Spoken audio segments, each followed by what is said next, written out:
안녕하세요. 저는 오늘이 62 생일인 김재호라고 합니다. 평생을 한 기업에 바쳤다는 말이 부끄럽지 않게 31년간 같은 회사를 다니며 작년에 정년퇴직했습니다. 중소건설자재 도매업체에서 영업부장으로 일하면서 크고 작은 성과도 많았고 처음 입사했을 때 8명이었던 회사가 퇴직할 때는 직원이 120명이 넘는 중견기업으로 성장하는데 저도 한몫했다고 자부했습니다. 퇴직 전 마지막 출근날 회사에서 큰 꽃다발과 함께 감사패를 수여했고 직원들이 모두 모여 축하해주는 송별회도 성대하게 열어주었습니다. 그날 행복했습니다. 동료들의 따뜻한 인사와 격려, 앞으로 제2의 인생을 멋지게 살라는 응원까지. 눈물이 날 정도로 감동적이었습니다. 퇴직금으로 2억 3천만 원을 받았고 월 134만 원의 국민연금을 받게 되었으니 앞으로의 생활도 크게 걱정하지 않아도 될 것 같았습니다. 아내는 동네 마트에서 파트타임으로 일하며 월 80만 원 정도 수입이 있고 집은 20년 전에 대출을 모두 갚았으니 생활은 안정적으로 꾸려갈 수 있을 거라 생각했습니다. 무엇보다 3명의 자녀들이 모두 장성에 독립했고 큰딸은 간호사로 아들은 중소기업 회사원으로 막내딸은 학원 강사로 각자의 자리에서 열심히 살고 있습니다. 처음 한두 달은 말 그대로 천국이었습니다. 평생 아침 6시에 일어나 출근 준비를 하던 몸이 이제는 편안하게 아침 8시, 9시까지 늘어지게 잘 수 있다는 것이 얼마나 행복한 일인지 모릅니다. 주중에도 아내와 함께 등산도 가고 동네 도서관에서 책도 읽고 몇십 년간 미뤄뒀던 취미생활도 시작했습니다. 그런데 3달이 지나자 문제가 하나둘씩 나타나기 시작했습니다. 가장 먼저 찾아온 것은 무료함이었습니다. 31년 동안 매일 아침 회사에 출근해 바쁘게 일하던 사람이 갑자기 할 일이 없어지니 시간이 참 안 가더군요. 집에서 TV를 보고 있자니 아내가 살짝 눈치를 주기 시작했습니다. 여보, 밖에 좀 나가지 그래요? 하루 종일 TV만 보고 있으면 건강에도 안 좋을 것 같아. 맞는 말이었습니다. 밖에 나가봐야 할 곳이 마땅치 않았지만 억지로라도 산책을 하거나 도서관에 가기 시작했습니다. 그러다 발견한 것이 동네 노인복지관이었습니다. 처음엔 노인복지관이라는 단어가 마음에 들지 않았습니다. 나는 아직 노인이 아니야 라는 생각이 들었거든요. 하지만 어느 날 용기를 내어 들어가 봤는데 의외로 다양한 프로그램이 있더군요. 서예반, 수채화반, 스마트폰 활용교실, 건강체조 등등. 처음엔 그냥 구경만 하다가 수채화반에 등록했습니다. 평생 그림 한번 제대로 그려본 적 없는 사람이 말이죠. 첫 수업에 갔을 때 강사 선생님이 저를 보더니 놀라시더군요. 아, 여기 새로운 회원님이 오셨네요. 남자분이 오시니 반가워요. 그제서야 둘러보니 반 학생 15명 중에 남자는 저 혼자뿐이었습니다. 모두 65 이상으로 보이는 여성분들이었죠. 그래도 괜찮았습니다. 그림 그리는 건 생각보다 재미있었고 뭔가 새로운 걸 배운다는 자체가 즐거웠습니다. 하지만 여기서도 곧 문제가 생겼습니다. 함께 수업을 듣는 분들과 친해지긴 했지만 대화 주제가 너무 달랐습니다. 대부분 손주 이야기나 아픈데 이야기, 남편 흉보기 같은 주제가 오가는데 저는 끼어들 말이 없었습니다. 물론 저도 손주가 있긴 하지만 딸들이 멀리 살다 보니 자주 보지는 못했습니다. 그리고 솔직히 손주 이야기만 하는 할아버지가 되고 싶지는 않았습니다. 그러던 중 우연히 알게 된 것이 퇴직자 모임이었습니다. 같은 산업에서 일하다 퇴직한 사람들의 모임이었는데 한 달에 한 번 만나 식사도 하고 정보도 교환한다고 했습니다. 첫 모임에 참석했을 때는 정말 반가웠습니다. 비슷한 경험을 가진 사람들이라 대화도 잘 통했고 모두 비슷한 고민을 안고 있다는 사실에 위로가 되었습니다. 그런데 이 모임에도 문제가 있었습니다. 대부분 재취업을 했거나 창업을 한 사람들이었고 은퇴 후의 삶보다는 여전히 일에 관한 이야기가 중심이었습니다. 그러던 중 한 분이 저에게 제안을 했습니다. 김 부장, 우리 회사에서 시니어 영업 컨설턴트를 구하고 있는데 관심 있으세요? 주 3일 근무에 월급은 적지만 경험자를 우대한다고 하더라고요. 처음엔 망설였습니다. 이제 막 자유로워진 삶인데 다시 일을 시작한다는 게 내키지 않았거든요. 하지만 남편이 집에만 있는 걸 못마땅해 하는 아내의 눈치도 있고 점점 자신감이 떨어지는 것 같기도 해서 용기를 내어 지원했습니다. 면접은 순조롭게 진행됐습니다. 31년의 경력이 있으니 기술적인 질문에는 자신 있게 대답할 수 있었죠. 그런데 마지막에 면접관이 던진 질문에 당황했습니다. 혹시 컴퓨터 프로그램은 어느 정도 다루실 수 있으신가요? 엑셀이나 파워포인트 같은 건 말입니다. 사실 회사에서 영업부장으로 일할 때는 보고서는 팀원들이 작성해 올리면 제가 검토만 했기 때문에 직접 프로그램을 다룰 일이 많지 않았습니다. 기본적인 건 할 수 있습니다만 전문적인 수준은 아닙니다. 면접관의 표정이 미묘하게 변하는 것을 느꼈습니다. 결과는 예상대로 불합격이었습니다. 나중에 알고 보니 그 회사는 모든 영업보고와 프레젠테이션을 직원이 직접 컴퓨터로 작성해야 했고 디지털 전환을 적극적으로 추진하는 회사였다고 합니다. 이 일을 계기로 컴퓨터 공부를 해야겠다고 마음먹었습니다. 노인복지관에서 하는 컴퓨터 교실에 등록했는데 여기서도 문제가 있었습니다. 수업 내용이 너무 기초적이었습니다. 이메일 보내는 법, 인터넷 검색하는 법 같은 것부터 시작하는데 저는 이미 그 정도는 할 수 있었거든요. 필요한 건 엑셀로 데이터를 분석하고 파워포인트로 발표 자료를 만드는 법이었는데 그런 고급 과정은 개설되어 있지 않았습니다. 결국 독학을 시작했습니다. 인터넷 강의를 찾아 듣고 도서관에서 관련 책을 빌려 공부했습니다. 처음엔 너무 어려워서 포기하고 싶은 마음도 들었지만 하나씩 배워가는 재미가 있더군요. 한 3개월 정도 열심히 공부한 후 다시 취업에 도전했습니다. 이번에는 작은 건설자재 유통업체의 영업 고문 자리였습니다. 면접에서 자신 있게 컴퓨터 활용 능력을 어필했고 다행히 합격했습니다. 주 3일 근무의 월급은 150만 원이었습니다. 퇴직 전 받던 월급의 절반도 안 되는 액수였지만 국민연금과 합치면 퇴직 전과 비슷한 수준의 수입이 되었습니다.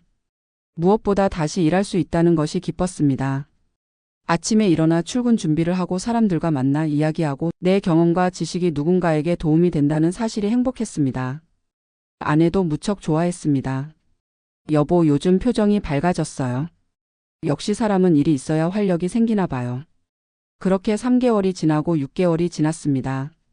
회사에서의 평가도 좋았고 젊은 직원들에게 경험을 전수하는 역할도 잘 해내고 있었습니다. 그런데 어느 날 갑자기 가슴에 통증이 왔습니다. 처음에는 소화가 안 된 것이라 생각하고 무시했는데 점점 심해져서 결국 응급실에 실려갔습니다. 다행히 심각한 심장마비는 아니었지만 의사는 과로와 스트레스로 인한 경고 신호라며 휴식을 취할 것을 권고했습니다. 선생님, 나이를 생각하셔서 무리하지 마세요. 지금은 쉬어가면서 일하셔야 할 때입니다. 의사의 말에 처음으로 내 나이를 실감했습니다. 61살. 더 이상 젊은 나이가 아니었습니다. 회사의 상황을 설명하고 주 이틀 근무로 줄여달라고 요청했는데 회사에서는 오히려 일을 그만두는 게 어떻겠냐는 제안을 해왔습니다. 선생님의 건강이 최우선입니다. 지금까지 해주신 일에 정말 감사드립니다만 건강이 좋지 않으시다면 무리하게 일을 계속하실 필요는 없을 것 같습니다. 겉으로는 배려하는 말이었지만 속뜻은 알겠더군요. 이미 내 역할은 끝났고 이제 회사는 젊은 직원들에게 투자하고 싶다는. 결국 퇴직을 받아들였습니다. 알고 보니 애초에 6개월 계약직이었고 건강 문제가 아니더라도 계약 연장은 어려웠을 거란 생각이 들었습니다. 다시 실업자가 된 저는 한동안 의욕이 떨어졌습니다. 건강 문제도 있고 나이 때문에 재취업도 쉽지 않을 것 같았거든요. 그러던 어느 날 아들이 주말에 집에 놀러 왔다가 제안을 했습니다. 아버지, 요즘 유튜브에서 시니어 크리에이터들이 인기가 많더라고요. 아버지도 건설 자재나 집수리 관련 콘텐츠를 만들어 보는 건 어떨까요? 31년 경력이면 젊은 사람들이 모르는 노하우가 많으실 텐데. 처음에는 웃어 넘겼습니다. 내가 무슨 유튜버냐며. 하지만 아들이 계속 권유하기에 한번 찾아봤는데 정말 나이 지긋한 분들이 자신의 경험과 지식을 나누는 채널들이 꽤 있더군요. 특히 은퇴한 목수 할아버지가 집수리 노하우를 알려주는 채널은 구독자가 50만 명이 넘었습니다. 나도 할 수 있을까? 반신반의하며 아들의 도움을 받아 스마트폰으로 첫 영상을 찍었습니다. 주제는 집을 살 때 꼭 체크해야 할 건축자재 10가지였습니다. 영상 편집은 아들이 도와줬고 첫 영상을 올린 뒤 설렘 마음으로 반응을 기다렸습니다. 처음 이틀간은 조회수가 20회 정도밖에 되지 않아 실망했는데 3일째 되는 날 갑자기 조회수가 폭발적으로 올라가기 시작했습니다. 알고 보니 주택 관련 커뮤니티에 제 영상이 공유되었고 많은 사람들이 정보가 정확하고 실용적이라며 호평을 남겼던 겁니다. 일주일 만에 구독자가 1000명을 넘었고 댓글에는 다음 영상을 기대한다는 응원의 메시지가 가득했습니다. 신이 나서 두 번째 영상을 준비했습니다.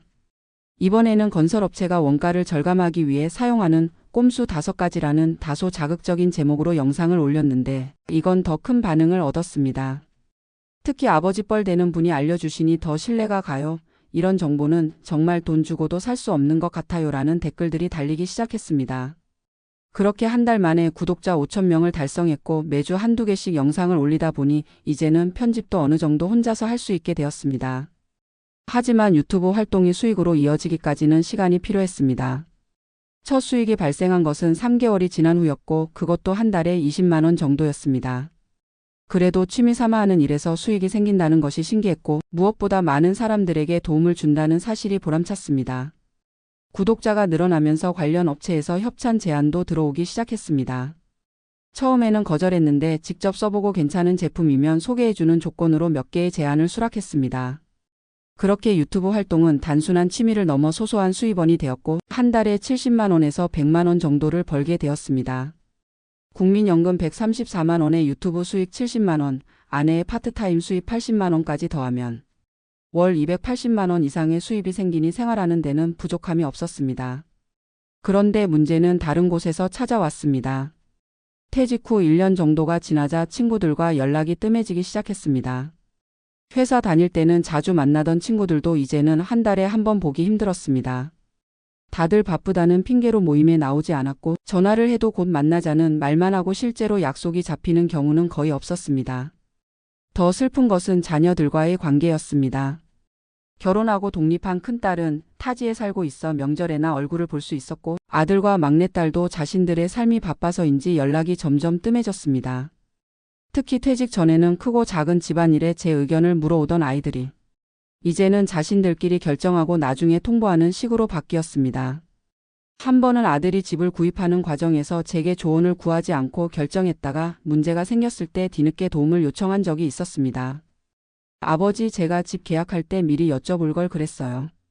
건물에 하자가 많아서 골치 아파요.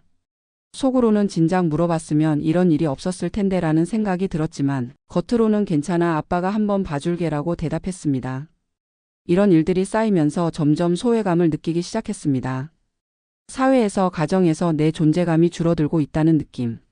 그러던 중 퇴직 후 처음으로 맞이하는 제 생일이 다가왔습니다. 62번째 생일이니 특별한 의미가 있을 것 같았습니다. 아내가 아침부터 미역국을 끓여주며 축하해줬지만 나이가 들수록 생일의 의미가 달라진다는 걸 이날 처음 깨달았습니다. 젊었을 때는 생일이 축하받고 선물 받는 즐거운 날이었다면 이제는 한 해가 또 가고 내가 더 늙었다는 사실을 확인하는 날이 된 것 같았거든요. 하루 종일 자녀들의 연락을 기다렸습니다. 아침에 출근하느라 바쁠 테니 점심시간에는 전화가 오겠지, 퇴근 후에는 꼭 전화가 오겠지. 하지만 저녁 시간이 되어도 아무런 연락이 없었습니다. 아내가 슬쩍 물었습니다. 애들한테 연락 왔어요? 아니, 아직. 요즘 다들 바쁜가 보네요. 내가 한번 연락해 볼까요? 아니야, 괜찮아. 바쁜가 보지. 마음은 섭섭했지만 부디 내색하고 싶지 않았습니다. 어른이 되어 각자의 삶을 살고 있는 아이들에게 생일 축하를 강요할 수는 없는 노릇이니까요. 밤 10시가 넘어서야 큰딸에게서 문자가 왔습니다. 아빠 생일 축하해요. 병원 일이 너무 바빠서 전화를 못 드렸네요. 주말에 꼭 찾아뵐게요. 그리고 아들과 막내딸에게서도 비슷한 내용의 문자가 왔습니다. 모두 바쁘다는 핑계를 대며 간단한 축하 메시지만 보냈을 뿐이었습니다. 그날 밤 잠자리에 들며 아내에게 말했습니다. 우리도 부모님 생신 때 이랬었나? 아내는 잠시 생각하더니 대답했습니다. 그랬던 것 같아요. 우리도 바쁘다는 핑계로 부모님께 소홀했던 것 같네요. 그 말을 들으니 갑자기 돌아가신 부모님 생각이 났습니다. 살아계실 때 더 잘해드리지 못한 후회와 함께 아이들에 대한 섭섭함이 조금은 누그러졌습니다. 나도 그랬으니 아이들이 그럴 수도 있지. 하지만 그래도 마음 한구석이 허전했습니다. 퇴직 후 처음 맞는 생일에 아무도 찾아오지 않고 축하 전화 한 통 없었다는 사실이 너무 쓸쓸하게 느껴졌습니다. 다음날 아침 유튜브 댓글을 확인하다가 놀라운 댓글을 발견했습니다. 김 선생님, 어제가 생일이셨다고 커뮤니티에 올리셨더라고요. 늦었지만 생일 축하드립니다. 앞으로도 좋은 콘텐츠 부탁드려요. 그리고 그 밑으로 수십 개의 축하 댓글이 달려 있었습니다. 정말 뜻밖의 일이었습니다. 저도 모르게 눈물이 나왔습니다. 한 번도 만난 적 없는 사람들, 그저 내 영상을 보는 구독자들이 이렇게 따뜻한 마음을 전해주다니. 그날 아침 아내에게 말했습니다. 여보, 나 생각해보니까 은퇴 후의 삶이 그렇게 나쁘지만은 않은 것 같아. 갑자기 웬일이에요? 어제는 좀 서운했는데 오늘 생각해보니 내가 새로운 인연을 만들어가고 있더라고. 유튜브 구독자들이 내 생일을 축하해줬어. 아내는 웃으며 말했습니다. 그래요? 그럼 내년에는 구독자들이랑 생일 파티 해야겠네요. 그것도 괜찮겠다. 그런데 애들한테는 말하지 마. 서운해할지도 모르니까. 그렇게 퇴직 후 첫 생일은 쓸쓸하게 지나갔지만 새로운 깨달음도 얻었습니다. 은퇴 후의 삶은 내가 어떻게 만들어 가느냐에 달려 있다는 것. 기존의 관계가 소원해질 수도 있지만 새로운 관계도 얼마든지 만들어갈 수 있다는 것. 그리고 무엇보다 가족과의 관계는 꾸준히 노력해야 한다는 것을 느꼈습니다. 아이들이 바쁘다면 내가 먼저 연락하고 찾아가고 관심을 가져야 한다는 것을. 퇴직 1년 후 아직 제 인생의 2막은 시작에 불과합니다. 앞으로 어떤 일들이 기다리고 있을지 모르지만 한 가지 확실한 것은 더 이상 회사나 직함에 의존하지 않고 스스로 삶의 의미를 찾아가야 한다는 것입니다. 유튜브를 통해 새로운 관계를 만들고 내 경험과 지식이 누군가에게 도움이 된다는 사실에서 보람을 찾고 있습니다. 물론 가끔은 외로울 때도 있고 쓸쓸할 때도 있습니다. 하지만 아침에 눈을 떴을 때 새로운 영상 주제를 생각하고 댓글을 통해 사람들과 소통하는 일이 저를 살아있게 합니다.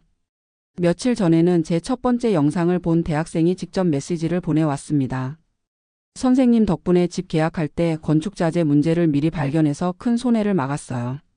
정말 감사합니다. 이런 메시지가 쌓일 때마다 가슴이 뿌듯해집니다. 31년간 회사 생활을 하면서도 이런 직접적인 감사를 받아본 적이 거의 없었으니까요. 얼마 전에는 아내가 손녀와 함께 제 영상 촬영을 도와준 적이 있습니다. 7살 손녀가 할아버지는 유튜브 스타야라고 말하는데 그 말이 얼마나 기쁘던지. 아이들도 서서히 변화가 생기고 있습니다. 처음에는 아버지가 무슨 유튜브냐며 반신반의했던 아이들이 이제는 제 채널을 친구들에게 자랑하기도 한다고 합니다. 큰딸은 지난번 명절에 와서 이렇게 말했습니다. 아빠, 병원에서 환자분이 아빠 영상 보여주면서 이게 자기 아버지라고 자랑하는 분이 계셨어요. 알고 보니 아빠 영상 구독자더라고요. 처음으로 딸의 눈빛에서 존경의 빛을 발견했습니다. 제가 여전히 가치 있는 사람이라는 것을 아이들이 다시 인정해주기 시작한 거죠. 물론 아직 해결해야 할 문제들이 많습니다. 건강 관리도 더 신경 써야 하고 아내와의 시간도 더 많이 가져야 합니다. 그리고 무엇보다 앞으로 20년, 30년을 어떻게 살아갈 것인가에 대한 계획도 필요합니다. 국민연금과 유튜브 수익만으로는 언젠가 찾아올 의료비나 요양비를 감당하기 어려울 수도 있으니까요. 가끔은 불안합니다. 새벽에 잠이 깨서 앞으로의 삶을 생각하면 두려움이 밀려올 때가 있습니다. 나이가 더 들면 어떻게 될까? 아프게 되면 누가 나를 돌봐줄까? 아이들에게 짐이 되지는 않을까? 이런 생각들이 머릿속을 맴돌 때면 아내를 바라봅니다. 함께 나이 들어가는 동반자가 있다는 것이 얼마나 감사한 일인지 다시 한번 느끼게 됩니다. 퇴직 후 처음 맞은 생일은 쓸쓸했지만 그 경험이 저에게 많은 것을 깨닫게 해주었습니다. 가족과의 관계, 새로운 목표의 중요성, 그리고 무엇보다 스스로 행복을 찾아 나서는 자세. 어제는 동네 커피숍에서 유튜브 영상 편집을 하고 있었는데 옆자리에 앉은 대학생이 제게 말을 걸어왔습니다. 혹시 건축박사 유튜브 채널 운영하시는 분 맞으세요? 깜짝 놀랐습니다. 길에서 누군가 알아본 것은 처음이었거든요. 네, 맞습니다. 와, 정말 팬이에요. 제가 건축학과 학생인데 교수님도 선생님 영상 추천해 주셨어요. 그 순간 퇴직 후 첫 생일에 느꼈던 쓸쓸함이 완전히 사라지는 것 같았습니다. 내가 여전히 누군가에게 도움이 되고 인정받고 가치 있는 사람이라는 확신이 들었거든요. 이제 퇴직 후 1년 3개월이 지났습니다. 아직 모든 것이 완벽하지는 않지만 하루하루 새로운 의미를 찾아가고 있습니다. 다음 주면 두 번째 생일이 다가옵니다. 이번에는 아이들이 함께 축하해 주겠다고 약속했습니다. 큰딸은 휴가를 내서 온다고 하고 아들과 막내딸도 저녁 식사를 함께 하자고 합니다. 하지만 설령 그들이 또 바쁘다고 못 온다 해도 이제는 괜찮을 것 같습니다.